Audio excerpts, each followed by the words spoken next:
Buongiorno, buon pomeriggio, e buonasera, Lazio world. Welcome to your instant reaction pod. Consider this a little stoppage time. I'm your host, Sean McIntosh, midweek, joined by Caleb Adams for some Europa League coverage. We're top of the league. We're top of the league. Caleb Adams, we are top of the league. What a match, Caleb. We're here to review Ajax, Lazio, match day 6, 3-1. How you feeling after that one? Man, I'm feeling good. It's 14 wins the last 17 games. We just beat two giants of Europe. Napoli, one of them. Ajax, another historical, big team historically. They banned our fans. Doesn't matter. It doesn't matter. Doesn't Doesn't matter. matter. Well, let's start where we always start, and little bit of rotation per usual from Mr. Baroni. Your starting 11 for this one: Mandas in goal, Pellegrini, Gigot, Patrick, Lazzari on the right, midfield combination of Dele Bashiru and Rovella, Chauna on the right, Pedro on the left, and then your striker combo, Dia sitting right behind Tati. This one, an interesting match because I think it gets off to a little bit of a shaky start. Ajax really on the front foot, but it is Lazio in the 12th minute who finds the back of the net with Chauna, and a really nice finish. But what a splendid pass by Pedro. And then again, a little bit of I'd say a sloppy first half. Ajax really pushing, and they kind of make their way out of the first half relatively unscathed. And then you've got the start of the second, some substitutions, Marusic on, Zaccagni on. You see Lazzari and Dia exiting. But 47th minute, Ajax with an absolute stunner. Pellegrini saving the ball off the line. Rebound comes directly to Ajax. It's a left-footed bomb that finds the back of the net. It's level 1-1. I'm starting to worry a little bit just because Ajax seems to have a little bit of momentum. And then it's Dele Bashiru, 52nd minute, just Zaccagni makes a quick impact into this one, doing what he does best, putting his head down, beating defenders, playing a dangerous ball. Dele Bashiru makes no mistake about it. 2-1 Lazio. A couple chances in between, but it's the 77th minute where the ageless wonder, Mr. Inevitable Pedro, with just a worldie after some splendid work by Nuno Tavares, making one of his blistering runs. And then Chauna again involved, little fancy flick back to Pedro. And then we see this one essentially seeing its way out. Again, Ajax in between, a couple chances here and there, but it finishes 3-1. Caleb, your 3 words or less to describe this match. Can't match us. You can't match us right now. I mentioned on a tweet of mine that teams that try to play sort of this really physical, aggressive, counter-attacking, direct like style of play just cannot hang with us all game long. There was a statistic last week against Napoli. I don't know the exact number, but I was around. I'm going to say around. Correct me if I'm wrong. Around 14 to 16 goals we scored past like the 70th minute this season. The majority of our goals have been past the 70th minute, and that's largely comes because we're a team that when people start getting a little tired, when the team starts to get a little fatigued, guess what? We still have Rovella chasing back. Guess what? We still have Dele Bashiru putting in work. Guess what? We still have our wingers coming back. Guess what? Our left back is making runs all the way to the top and all the way back to on defense, right? And Ajax were hanging in there for a little bit, and they've sort of had this Ajax right now. This particular Ajax team is a little different than previous ones because they're not so possession ticky tacky. They're more so direct, hit you on the counter, numbers forward. They tried that today. They had a little bit of success early on for sure. We got a little fortunate on some of their chances, but at the end of the day, If you try and match us at a game, you're gonna lose. And we saw it at the end of the game, and putting 3 past them, and it was finished beautifully at the end with Pedro. It was just a great example of that. Yeah, Taz 1109 on YouTube. Ajax bans our fans, but we ban them from getting 3 points. Love it, love it. My 3 words: bend, don't break. This was a Lazio side that you said it. Like Ajax came in and tried to match us. Did a really nice job, kind of putting us on our heels a little bit. I thought there were times when Ajax looked the better side, question marks of our defense here and there, but by and large, a side that just didn't break down. When they leveled the match, we just put our heads down and kind of came back to it. You take a look at the statistics for this one, and look, Ajax was, I'd have to say, probably the strongest opponent that we've played this year in terms of like not quality overall. We played Napoli, who's doing extremely well in You mean Serie A. overall, not just Europa League? I just mean in terms of like what they threw at us. I thought it was the best match in terms of what they threw at us, in terms of like what we were conceding too. So when you look at the statistics, 54% possession that Ajax held, but what I look at is the expected goals. So Ajax 2.10. We talked about the strength in this team is even when we concede, we do an incredible job eliminating chances. Typically, when you and I are doing these, we look at an expected goals for our opponent that's under 1, that's under 1.0 more times than not. This is a very rare occasion where we conceded over 2 in expected goals. So again, I just thought it was a really nice job of just not breaking. When we needed a save, it was there. When we needed to clear, we did. And again, the attack really helping us in a lot of those moments. But again, taking a look at overall shots, you've got Ajax with 16 to our 9, 6 on target. We had 6 on target. Ajax with 5 big chances to our 3. They had 5 big chances missed. So again, I think a little bit of credit to Ajax. They did put a ton of pressure, but going back to my 3 words, might have bent a little bit, but by no means did we ever break. And outside of breaking down the field and breaking on a counterattack. But I thought it was really, really strong overall. What do you think the keys to this one were? I thought that our midfield pivot was the major key in this match. Ajax were always going to bomb forward. Like you said, they were giving us trouble. They were combining well. I do think they exposed some of our defense better than probably any other team we faced so far. Honestly, this year, period. I think that's a good point. But so much of a team's ability to bend is on their defensive midfielders.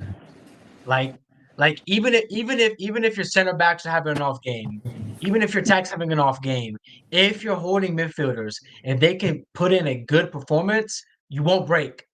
You won't break.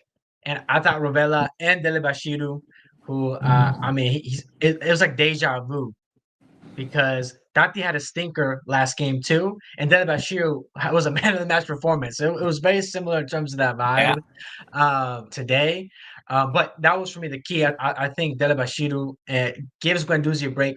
Boom, doesn't miss a beat, comes right into against an Ajax team, a tough Ajax team, and the way that he is able to alleviate pressure. How many times were we getting pushed and pressed back? Dele Bashiru gets the ball and just carries it up, 30, 40 yards, right? And alleviates that pressure. How many times did we see one of Ajax's players try and get the ball off him? He just slides right past him, muscles off another, gets a foul, or starts a break. A lot of these started with Dele Bashiru. And I said on a tweet here while the game was going on that, maybe box to box midfielder is his role long term. Maybe he came in as an attacking midfielder. Um, I don't know. I think he has all the traits to be a really great box to box, which is what we need right now. Frankly, we have enough attackers. We need midfield depth, and he's proven that hey, it's okay if Ravella is out. It's okay if Guendouzi's out. I can come in and put in a shift. Yeah, I mean, there were times when he was recovering the ball and using his strength to shield defenders off and maintain possession that I thought were really key. Another solid Rovella performance. You saw a really sound midfield with the two of them, and I think you're right. I think maybe now we have a little bit of we still need depth, we still need bodies, but slightly eases the scare or the threat right now, knowing we have Yeah. somebody else that could help in that way. But yeah, let's look. I know you're giving high praise to him. It probably segues into who you think your man of the match was. Yeah, frankly, it came down to two people and two people only, in my opinion. I think the two options were Pedro and Dele Bashiru. Um, I for have two me, I'm different gonna go. ones. One is in there, but go ahead and talk about yours. Oh, okay. Should I talk about both of them? Yeah, go ahead. Oh, yeah. Dele Bashiru, I already talked about it. Scored a Yep. goal today, really deserved. Put in a great shift. Was huge in beating the press of Ajax. Really was brilliant. I mean, he was awesome. He was everywhere again, and paired really nicely with Rovella, where Rovella likes to sit a little bit more. Um, he loves to drive forward, and so that's a nice little partnership and balance. Pedro, my goodness, I thought today was one of his best games of the season. He was so sharp today. His touches, his link up play, he got an assist, got a goal. That finish was just superb. The crazy thing is, me and Sean were texting, and Sean said when Tati had the opportunity to get a goal, he would miss it, right?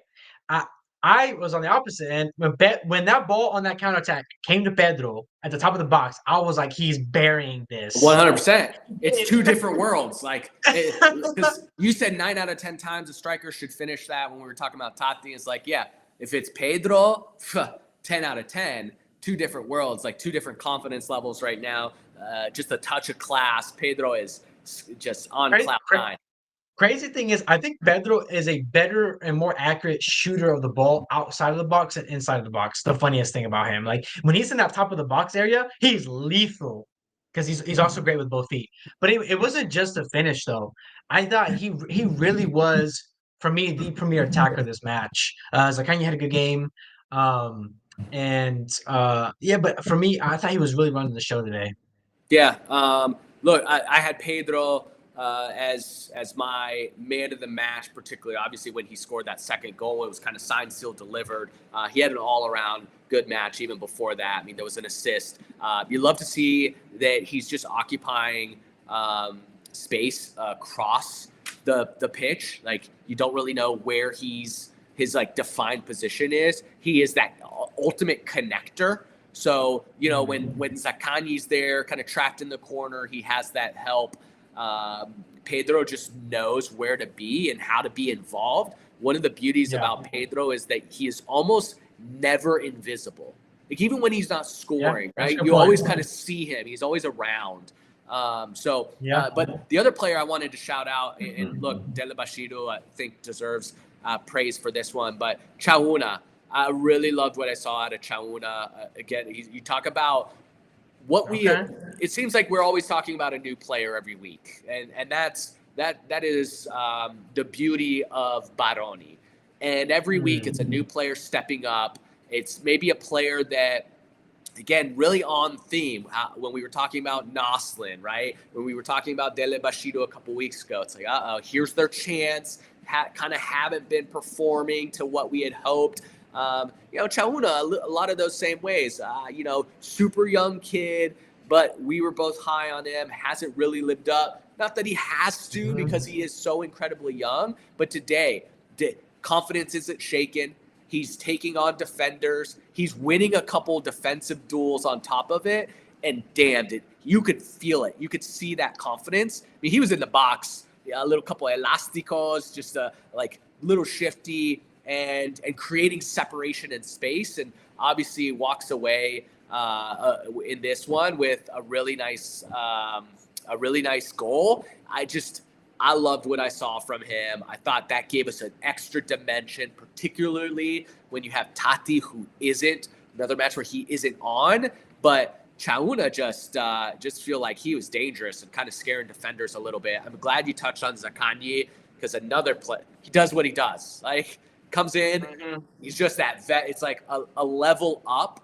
I thought we were a very different team in the second half. Thought we were much better, even though we Mhm. were up 1-0 that first half. Then we quickly concede in the second. I thought we Yeah. were actually better in the second.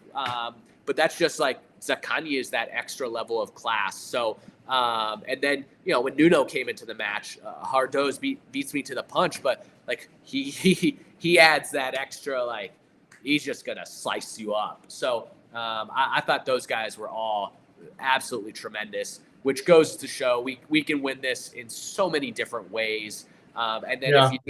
if you need that final punch to seal the deal, you get to throw on a guy like Zakanyi or Nuno. No, man, it's been great. I mean, I just love this group. I just love this group of players. We said it all year long. This is a team. We're not dependent on anybody. That's why we've been able to be. That's why we've been so threatening both in league and Europa League because it doesn't matter who's on the pitch. Other Yep. teams, they lose certain guys. They're a shadow of themselves. They're just not at full power. Us, we look, you can make real strong arguments for almost every starting position in this team. You have your few lot guys, but those guys that rotate, hey, there's cases for them to be starters too, you Oh know? yeah, And it's yeah. dangerous. I mean that's been the key is we're a team. Baroni has built a team that understands his principles, that can apply it, execute it. Doesn't matter who's playing beside them on the left or right. So for a match that we win 3-1 on the road, sees us top of Europa. Just quick update here for everybody. Live table, 6 matches played. That is every team now has completed their 6th match. We are currently top of the table with 16 points. We have won 5 of them, drew one that we should have won if we're all being honest. But top of the table and in a really, really good position to be in that safety zone where we see ourselves with a bye. So Mhm. I say all that because we're feeling great. And now we got to talk. I still think for a match, it's, again, a little bit odd because I feel like there are probably more candidates for the bidone than you would have thought. I know sometimes we struggle to go, man, this was a massive match. We feel really good. Nobody really made mistakes. I think I harken back to that Napoli match. Like, oh, maybe kind of a struggle, or you got to pick an unfair bidone. Um, Give me your bidone. I thought there was a couple to really choose from. There were some. I mentioned against Napoli, everyone put in 8 out of 10 performances. I thought the day was a little more. If we had some 9 out of 10s, 8 out of 10s, and then a few, lower ones. For me, it was Stati. As much as it pains me to say, I know he had a good start in terms of the season at all, but it definitely this game particularly for me felt he was particularly frustrated today. You could tell by some of the decision making he was doing. He opted to shoot. What I'll criticize Sati for this today. Even though he missed that chance, it was all of his game today was poor. The effort's always there. Again, it's always there. He always presses. And yes, does that maybe affect his ability to finish and stuff? Maybe. I don't know. Point is, generally, with a Tati performance that's a poor one, he normally has every other thing going for him. And it's generally we're just criticizing the finishing, right? A lot of times we're just like, oh, his buildup was good, his passing was good. He was a menace, just couldn't finish. I thought this game he was just poor all around when it came to everything outside of effort. I thought his link up play was not well, non-existent. I thought he made some really poor decisions to shoot instead of passing. There's some counters and stuff that we had that he just completely killed by launching it from 30 yards out, which was frustrating to watch.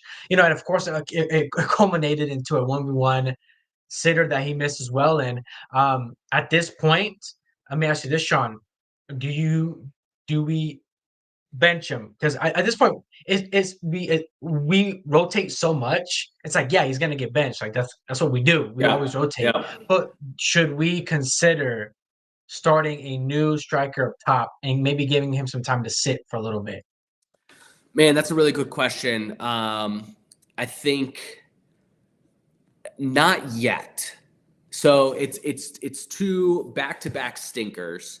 Um, so if you're gonna bench him, you're gonna do it for one of two players, and one of those players would be Dia, who is also coming off two pretty poor matches. We'll talk about Dia. Yes. Like it wasn't a good match for him. Now, maybe Dia performs better if we put him into that striker role, who I think he's probably a better finisher than Tati. So maybe. Then you've got Noslin, right? Who had also had some of his challenges, right? I think what I have loved so much from Baroni is that he continues to give guys time. There's going to be bumps from everybody, right? I think we're not going to be shocked if any player hits a little bit of a slump, maybe except for Rovella and Guendouzi are kind of like your consistent, and maybe Romagnoli. But outside of that, like kind of expect everybody maybe to hit a little bit of a wall. So I think he's going to get his natural rest or sitting when it comes to either Europa. Obviously, he played today. So against Inter, he's out anyways. So I don't know. I guess we've got to see what type of a performance we get against Inter. I would say, and you know me, I'm probably as critical as anybody when it comes to Tati, but it's all fair. Like it's not like I'm picking Tati as the bidone today and you're not, right? Like he's just has been poor these last couple matches, and it's the icing on the cake when he misses a 1v1. And that's I go into it not having confidence when he's in those situations, right? I told you, like I'm sitting with my buddy, I'm sitting with our boy Will. Tati has a 1v1. I turned to him and I'm like, he's not scoring this. Like he's just not. And sure enough, but I still think he usually does all the right things. What I get worried about is when this starts to get into his head, because that's what I think happened last year. And then he starts to not shoot the ball.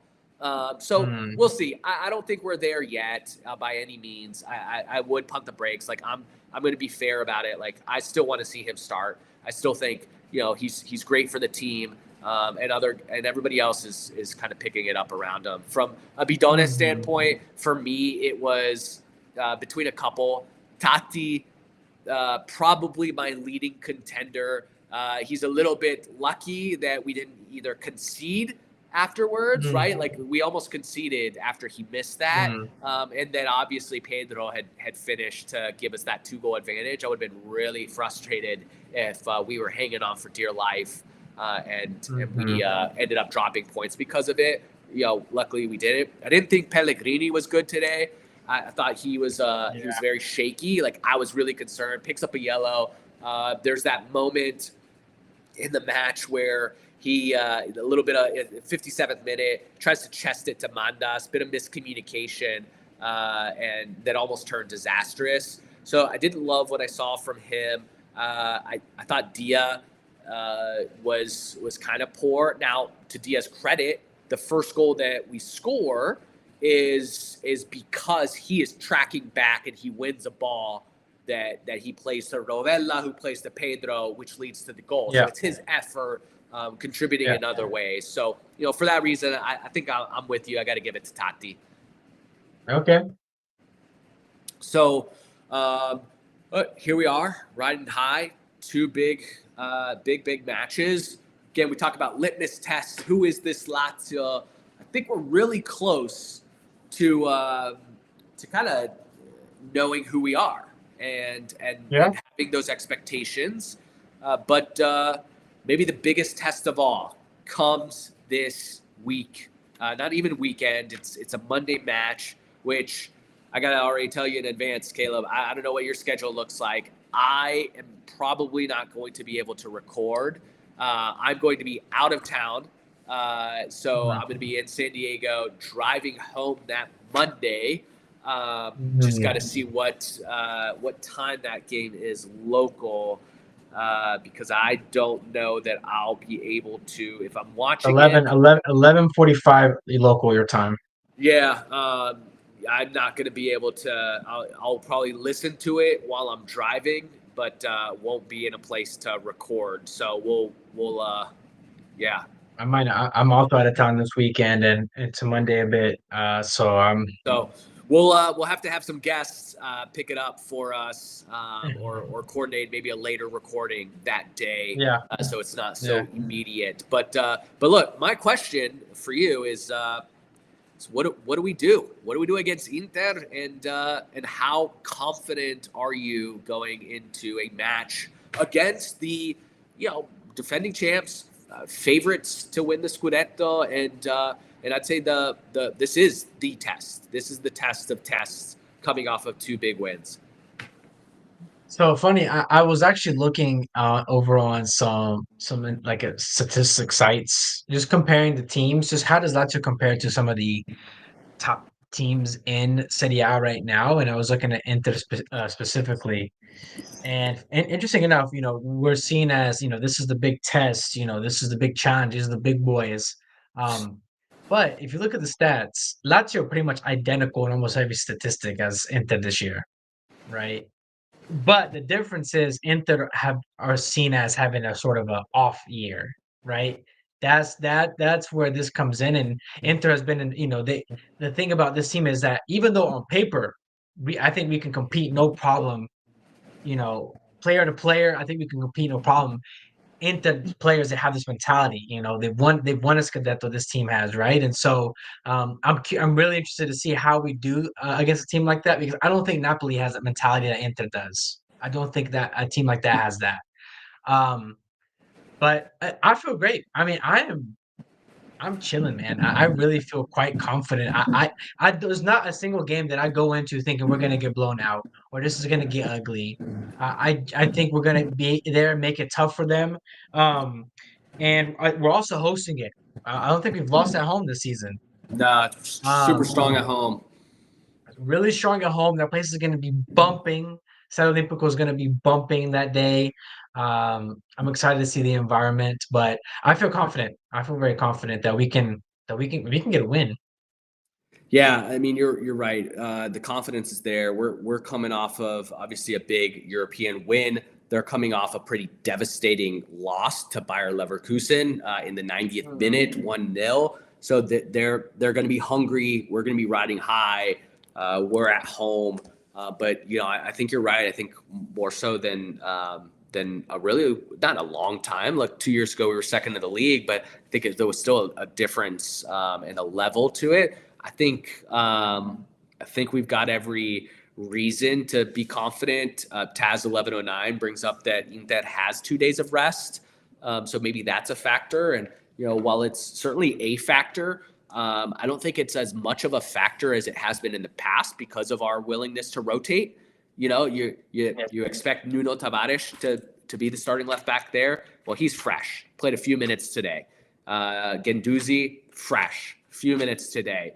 I don't know if there's any clarity on the Romagnoli injury. Obviously, he had a match off. That's going to be big if we're being honest. A lot of today's shakiness can probably be attributed to the man you and I have both given due credit. He's the silent one in the back line that's not always going to get a ton of attention. But when you see a match like this, you go, all right, what were the differences? Provedel Mhm. and Romagnoli with the communication. I think the rest I'm not super worried about, and I do think it comes at a very convenient time that Totti picked up that yellow and that he's suspended. Right, makes it an easy decision, and probably we would like to see I somebody forgot else. about that. Yeah, so I actually think that's going to come at an opportune time for either Dia or Noslin to step into that role. So I feel really good about it. Whatever happens, it's not going to be without us going into it without confidence. So you're right about that. Cool. Yeah, I was just gonna say real quick that I'm really excited to see how. I think that's why Noslin didn't play today because I think he's being geared up to be the start of that match. Is that what you would do? I think so. I think you're going. and again, like this will be super interesting, but I don't expect. I expect Isaacson back on the right. Right, you're gonna have Okay. Rovella Guendouzi. Depending on what's happening with Romagnoli, but it's probably likely he's not back. So I think you're gonna see Gila and Gigot. Patrick looked like he might have picked something up. So I think you're probably going to see Gila, Gigot, Nuno. Honestly, like probably Marusic. Marusic has been really, really sound. Isaacson Yeah, on the yeah. right. And then I think you're going to see Noslin and Dia kind of up top, unless you want to go Pedro in that slot right behind. So with Noslin up top, I don't know. Of course, Zakanya on the left. So that's what I think. Do you see it any other way? Yeah, I'm interested to see it. Dia did get pulled off early today, like really early, like right into the second half, which I found pretty interesting. I don't know if that was a you're not really performing up to par type of sub. I don't know if that was a hey, we're gonna rest you up, for Sunday, get some fresh legs in there, not working right now, what we have. I'm not sure. What I do know is I do think Nelson has to be starting that game up top. I think he absolutely started, particularly against a back three, that interplay. You're a striker against a back three. You're battling three center backs all game long. You need that physicality. I think Dia and Nelson would actually be good fits to combat those center backs, kind of push into that space together, battle a bit. Zaccagni, of course, starts left wing. I personally would love to run it back with Pedro to start. Whether he starts, he needs to be on the field at some point at right Yeah, wing. but But remember, I think Isaacson is coming off his best match of the year yeah, as yeah, yeah. well. So Saxon will probably get the minutes there because in a three-back system, it's those pockets behind the wing backs. DeMarco is going to be over on that side where Isaacsen's at. He's going to be busting up there. So we'll have opportunities to play Isaacsen in behind, and he's got the speed that Pedro doesn't. So makes a lot of sense that Isaacsen gets to start too. But yeah, that's kind of what I'm thinking. The rest, I think, chooses itself. yep. No, absolutely. Huge one. A chance to a chance to honestly move ahead of Inter, which would put Yeah, it us is. in a secure It's a top huge four game. position. And I think at that point, you have to include us in any discussion about anything. That's all Yeah, I'm saying. 100%. You Yeah, you, you just right now, have everyone's saying, yeah. "Go ahead, go ahead, go ahead." No, we're not. Whatever discussion is being had, you now need to include us in that conversation if we come out of this with 3 points. 100%. I'm glad you mentioned that. Everyone's saying Atalanta, Napoli, Inter, contenders for Scudetto. But regardless, I mean, to be fair, I did hear on the Italian podcast. What's that one called? Um, man, Is that I Italian think it's football called like podcast with yes, that one. Carlo Anima? Yes, they gave Lazio some flowers on there and were like, regardless of what happens, they may not win a Scudetto, but they're going to be there. They're Yeah. going to be hanging in there to the end. Yep. If whether you're talking top four, whether you're talking about contenders, not saying that we're going to win the Scudetto, but if we win against Inter, we should be talked about because we are very clearly showing that we can beat anybody in front of us after coming off a win against Napoli, after being Ajax on the road, back-to-back wins against Napoli, mind you. And then, if we get it done against Inter, there's no denying it. We are a threat, and we are going to make it difficult for anybody, whether that is in the race for the Scudetto. We will have our say. Not that we will win it, but Atalanta, 100%. when they play us, that's going to be a very a match that is critical in defining who is going to win the Scudetto. Likewise, Inter plays us again. That's going to be a very critical match when deciding who the Scudetto winner is. So I think when you're talking about top four, we belong in that conversation. So regardless, 100%. whether we win, lose, or draw, sempre